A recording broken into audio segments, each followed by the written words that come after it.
By function po ng ating mga button, double press lang po yung ating plus or minus button. So, mababago na po yung music natin.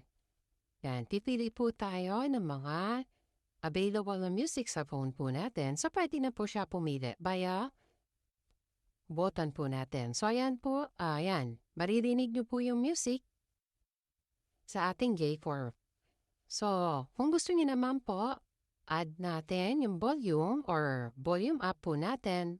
Quick press lang po yung plus sign po. At gusto natin bawasan yung minus po or yung minus button po natin.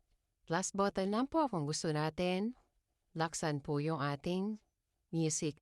Pag yung music sharing naman po natin, long press lang po natin yung minus button or yung negative button. Ito po yun.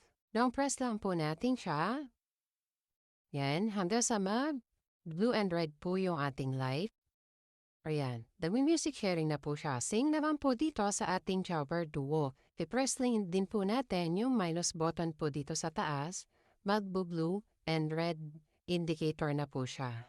Ayan, same na po siya ha, blue and red na po. Pag naghinto na po siya, meaning po noy, naka-music sharing na po siya.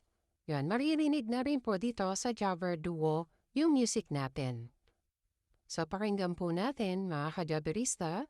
Ayan, naririnig na. So, both the unit has a function of music sharing. Dito sa bagong Jabbre natin, pwede na po tayong mag-music sharing sa ating Jabbre DUO. Music sharing.